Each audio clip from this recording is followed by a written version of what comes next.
accounts over the past 3 weeks, including that Khashoggi died accidentally when he was put into a chokehold during a fistfight. Now, members of the European Parliament have passed a motion calling on EU states to stop selling arms to Riyadh. It follows the introduction of a bill by US Congress members aimed at banning most arms sales to Saudi. The bipartisan grouping, led by a senior Democrat, is demanding an end to military cooperation unless it's proved Saudi leaders did not order the killing of Jamal Kashoggi. After 2 days in Turkey, the head of the CIA is heading back to Washington to brief officials in the White House. US media saying Gina Haspel heard a recording of Khashoggi's killing inside the Saudi consulate in Istanbul. Now, in a moment, we'll cross live to Kimberly Halkett, who has news about the CIA director's meeting with the US President Donald Trump. But first, Charles Stratford with the latest from Istanbul. So, Charles, this coming together of the narratives, I guess, is one way to summarize it when the Saudis are talking about, yes, it was premeditated murder.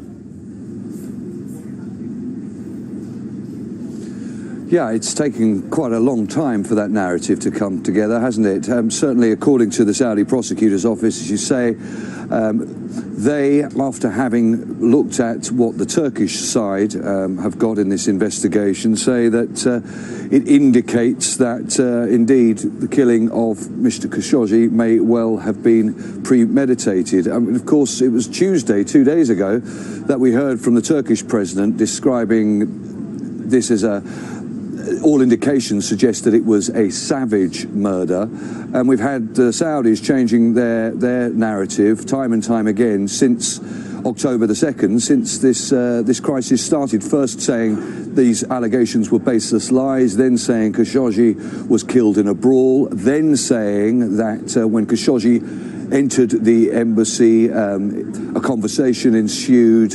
Khashoggi panicked, seemingly screamed, so the Saudis say.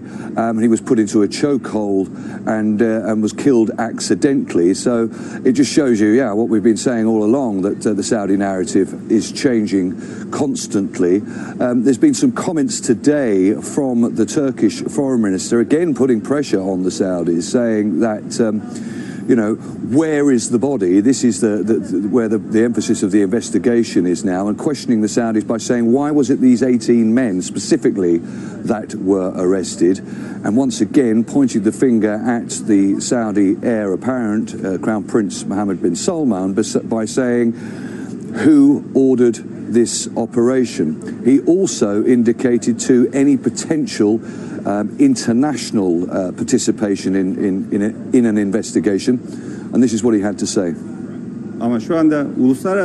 There is no indication that we will escalate this to the international court at this time, but if it is escalated, there is no doubt that Turkey would share any information we have. And are they still examining what part that well may play in the inquiry as well, Charles?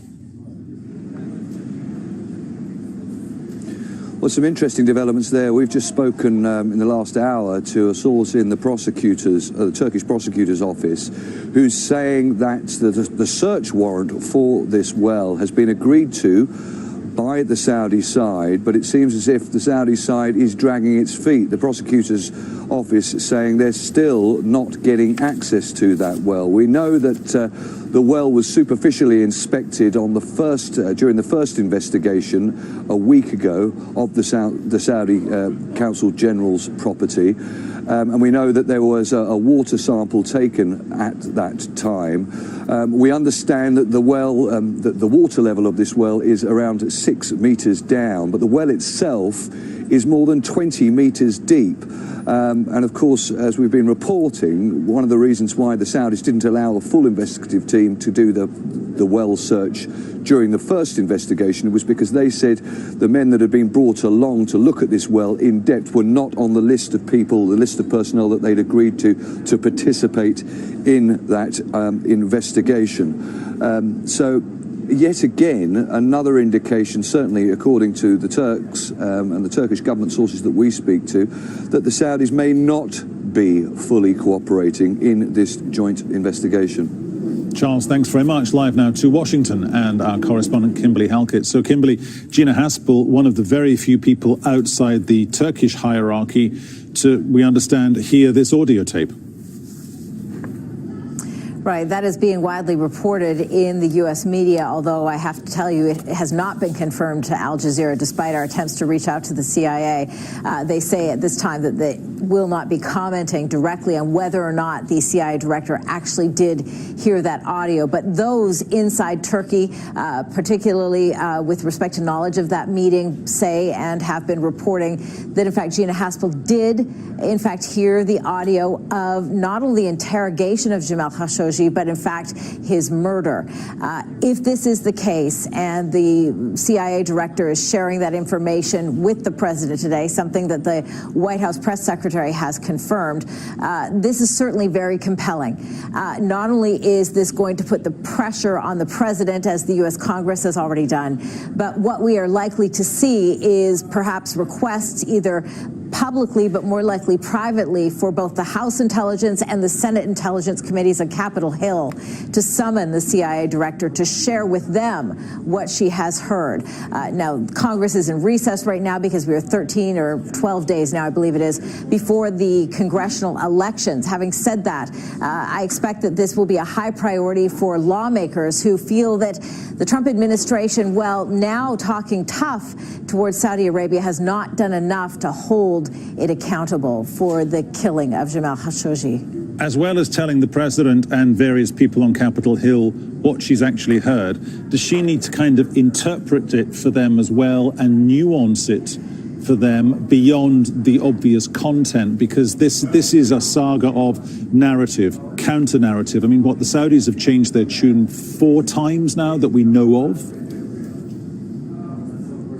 Absolutely, that is part of her job as an intelligence specialist. She's uniquely suited for it, too, because we do know that she is familiar with the language, that she's also perhaps spent some time in Turkey, although the CIA won't confirm whether or not she was a head of station there.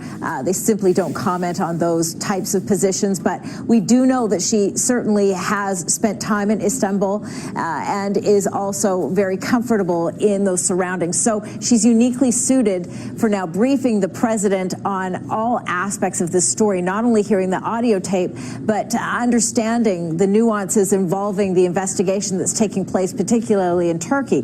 This is the kind of information that she is going to now pass on to the president. There is a daily scheduled intelligence briefing. It's not clear, the White House not confirming if that is the briefing, but certainly given the president's full schedule later on today, it's safe to assume that at 15:30 GMT, that may be when Gina Haspel is meeting with the president. But once again, it comes down to the pressure on this president now. He has so far been resisting calls to end arms sales. He is looking for more information. We've already had the triggering of the Global Magnitsky Act. That's a 120-day countdown, and the clock is ticking on that one for the White House to potentially put in place sanctions at the highest level of the Saudi government. But for now, well, the president says that he believes there has been deception and lies. He is still defending the denials of at least the king, but he is raising some doubt now in recent days with regard to the story that he's been told by the Saudi crown prince. Kimberly, thank you. We move on. Ethiopia has a new president, and for the first time, it's a woman.